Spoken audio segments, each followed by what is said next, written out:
Hi, ഞാൻ പ്രശാന്ത് കുറുപ്പ്. എല്ലാവർക്കും പുതിയൊരു വീഡിയോയിലേക്ക് സ്വാഗതം. നടിപ്പിൻ നായകനായ സൂര്യയെയാണ് നമ്മൾ ലൂമിനസ് മെത്തേഡ് ഉപയോഗിച്ചിട്ട് ഇന്ന് വരയ്ക്കാൻ പോകുന്നത്. വളരെ എളുപ്പത്തിൽ ഒരാളുടെ സൈഡ് വ്യൂ എങ്ങനെ വരയ്ക്കാം എന്നാണ് ഞാൻ നിങ്ങൾക്ക് പറഞ്ഞു തരുന്നത്. കഴിഞ്ഞ വീഡിയോയിൽ നമ്മൾ കാണിച്ച പോലെ തന്നെ ആദ്യം ഒരു സർക്കിൾ വരച്ചിട്ടാണ് തുടങ്ങുന്നത്. പിന്നീട് നമ്മൾ വീഡിയോയിൽ കാണുന്ന പോലെ ഓരോ ഭാഗങ്ങളും വരച്ചെടുക്കുക. വളരെയധികം ശ്രദ്ധിച്ചിരുന്നാൽ മാത്രമാണ് ഇത് മനസ്സിലാവുകയുള്ളൂ. എത്രത്തോളം സിമ്പിളായിട്ട് ചെയ്യാൻ പറ്റുന്നു ആ രീതിയിലാണ് ഞാനിവിടെ വീഡിയോ ആയി അവതരിപ്പിച്ചേക്കുന്നത്. അപ്പോൾ സർക്കിളിന് മുകളിലായിട്ട് നമ്മളൊരു ആക്സിസ് വരച്ചെടുക്കുന്നു. ഈ ആക്സിസ് എന്ന് പറഞ്ഞു കഴിഞ്ഞാൽ ഇതിൻ്റെ ഷേപ്പ് നമുക്കറിയാൻ വേണ്ടിയായിരിക്കും. ഇത് താഴത്തേക്ക് നോക്കുന്ന രീതിയിലാണ് നമ്മുടെ ഈ ഫേസ് വരുന്നത്. അത് നിങ്ങൾക്ക് മനസ്സിലാവുന്നതിന് വേണ്ടിയാണ് ഞാനിവിടെ ഒരു ആക്സിസ് വരച്ചിരിക്കുന്നത്. ഇപ്പോൾ ഏകദേശം ഒരു ഫേസിൻ്റെ ഷേപ്പായി കഴിഞ്ഞിരിക്കുകയാണ്. ഇനി നമുക്ക് വളരെ വേഗത്തിൽ തന്നെ നമുക്ക് ഫേസ് വരച്ചെടുക്കാവുന്നതാണ്. ആദ്യ സമയത്ത് കുറച്ച് ബുദ്ധിമുട്ട് തോന്നിയാലും പിന്നീട് നമുക്ക് വളരെ ഈസി ആയിട്ട് ചെയ്യാവുന്ന ഒരു മെത്തേഡാണിത്. നിങ്ങൾക്കൊരു ലൈവ് ആർട്ടിസ്റ്റ് ആവണമെങ്കിൽ ഈ മെത്തേഡ് നമ്മൾ പഠിച്ചെടുത്തേ പറ്റൂ. എങ്കിൽ മാത്രമാണ് നമുക്ക് കറക്റ്റ് പൊസിഷനിൽ എല്ലാതും വരയ്ക്കാനായിട്ട് നമുക്ക് പറ്റുകയുള്ളൂ. ഒരാളെ കണ്ടു കഴിഞ്ഞ് കഴിഞ്ഞാൽ ആളുടെ ഷേപ്പ് കാര്യങ്ങളെല്ലാം നമുക്ക് ഈ മെത്തേഡിലൂടെ വളരെ എളുപ്പത്തിൽ തന്നെ മനസ്സിലാക്കി എടുക്കാവുന്നതാണ്. കഴിഞ്ഞ വീഡിയോയിൽ വരച്ചത് ഋതിക് റോഷനെയാണ്. ആ വീഡിയോയ്ക്ക് തന്ന സപ്പോർട്ടിന് എല്ലാവർക്കും വളരെയധികം നന്ദി. നിങ്ങൾക്ക് ഈ മെത്തേഡിലൂടെ സൂര്യ വരച്ചത് ഇഷ്ടമായെങ്കിൽ തീർച്ചയായും നിങ്ങൾ ലൈക്ക് ചെയ്യണം. ആദ്യമായിട്ടാണ് നിങ്ങൾ വീഡിയോ കാണുന്നതെങ്കിൽ ചാനലൊന്ന് സബ്സ്ക്രൈബ് ചെയ്തൊന്ന് സപ്പോർട്ട് ചെയ്യുക. നിങ്ങൾ ഇപ്പോഴും ഗ്രിഡ് മെത്തേഡ് ഉപയോഗിച്ചിട്ടാണ് ഡ്രോയിങ് ചെയ്യുന്നതെങ്കിൽ നിങ്ങൾ ഈ മെത്തേഡിലേക്ക് മാറേണ്ട സമയം കഴിഞ്ഞിരിക്കുന്നു. വളരെ കുറഞ്ഞ സമയത്തിനുള്ളിലാണ് നമ്മൾ ഈ ഡ്രോയിങ് ചെയ്തിരിക്കുന്നത്.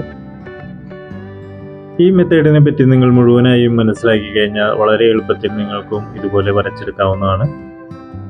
അപ്പോൾ സൂര്യയുടെ ഹെയർ വരയ്ക്കുന്ന രീതിയാണ് ഞാൻ നിങ്ങൾക്ക് പറഞ്ഞു തരാൻ പോകുന്നത്. ആദ്യമായി ഹെയർ വരുന്ന ഭാഗത്ത് മുഴുവൻ ചാർക്കോൾ പൗഡർ അപ്ലൈ ചെയ്യുക.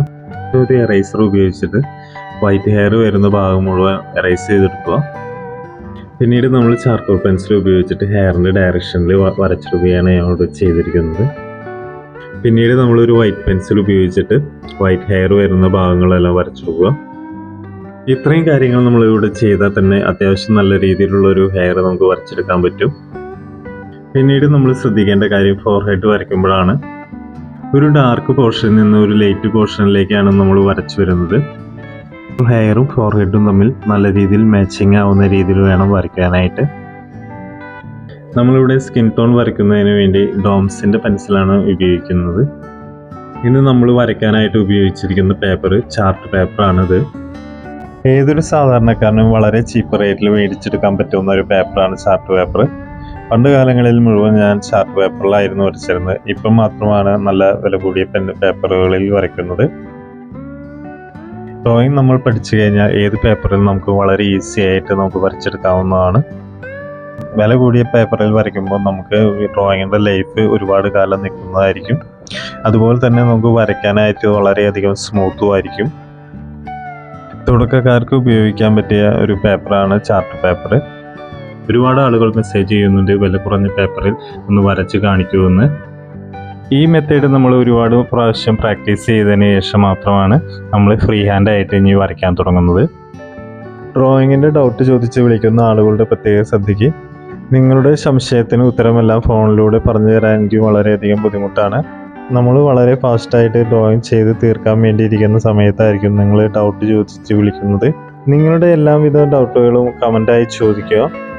ഈ ഫോട്ടോയിൽ നമ്മൾ ശ്രദ്ധിച്ച് വരയ്ക്കേണ്ട കാര്യം എന്ന് വെച്ച് കഴിഞ്ഞാൽ നമ്മുടെ ആ മീശയും അതുപോലെ തന്നെ ചുണ്ടും കൂടിയിട്ടുള്ള ഭാഗമാണ് വളരെയധികം നമ്മൾ ശ്രദ്ധിക്കേണ്ടത്.